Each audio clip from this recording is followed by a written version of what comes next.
திருவள்ளுவருக்கு காவி அடிப்பது, மும்மொழி கொள்கை, தேசிய கல்விக் கொள்கையில் உங்கள் நிலைப்பாடு என்ன? இந்திய உள்ளே விட்டாதான் 2000 கோடி ரூபாய் கல்வி நிதி எனும் தர்மேந்திர பிரதான் கருத்தை ஏற்கிறீங்களா? அப்படி இல்லை என்றால் பாஜக தலைவர்களை மேடையில் வச்சுக்கிட்டு அதை சொல்ல முடியுமா? இதான் முதல் கேள்வி.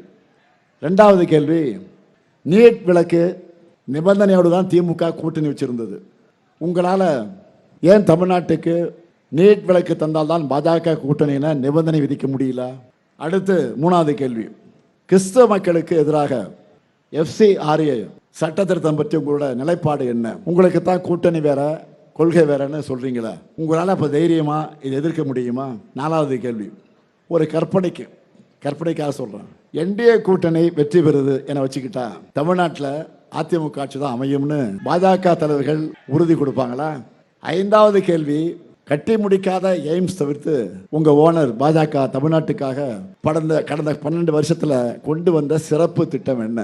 ஆறாவது கேள்வி, 3 புதிய குற்றவியல் சட்டங்கள், BBSA கல்வி சட்டம், மகளிர் இடஒதுக்கீடு சட்டம், மகாத்மா காந்தி 100 நாள் வேலை உறுதி சட்டத்தை நீக்கிட்டு கொண்டு வந்திருக்கக்கூடிய புதிய BBG ராம்ஜி சட்டம், இப்படி பாஜக கொண்டு வந்திருக்கக்கூடிய ஒரு சட்டத்தோட பேரையாவது தமிழ்நாட்டில் இருக்கக்கூடிய மக்களுக்கு வாயிலே சொல்ல முடியுமா?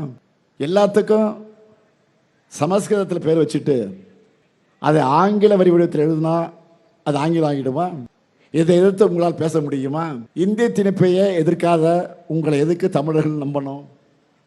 ஏழாவது கேள்வி, முஸ்லீம் மக்களுடைய சொத்துக்களை பறிக்கிற வக்ஃப் சட்டத்தை கைவிட சொல்லி பாஜக கிட்ட கேட்டீங்களா? நீங்கள் கேட்டதை மதிச்சாங்களா? அப்படிப்பட்ட கூட்டணி தொடர்ந்து சிறுபான்மை மக்களுக்கு நீங்கள் செய்யக்கூடிய துரோகம் தானே. எட்டாவது கேள்வி, தொகுதி மறுவரையில் வாஜ்பாய் செஞ்ச மாதிரி 25 ஆண்டுகளுக்கு நிறுத்தி வைக்க மோடி கிட்ட நீங்கள் வற்புறுத்தினீங்களா?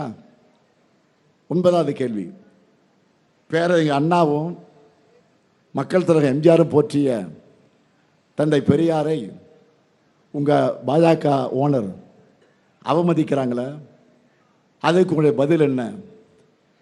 கூட்டத்தோட முகப்பில் இருந்த பெரியார் படத்தை எடுத்துட்டீங்களே. 10வது கேள்வி, திராவிடம் என்பது போலி கொள்கை என்று பாஜக சொல்கிறாங்க. உங்கள் கட்சி பேரில் திராவிடம் இருக்குது. பாஜக காரங்க இப்படி பேசுறது உங்களுக்கு உறுத்தலையா? உங்கள் கட்சியினுடைய அடிப்படையை மறுக்கிற ஒருத்தரோட கூட்டணி வச்சிருக்கக்கூடிய உங்களுக்கு அடிமை என கூப்பிடாம வேற என்ன எப்படி கூப்பிடுறது?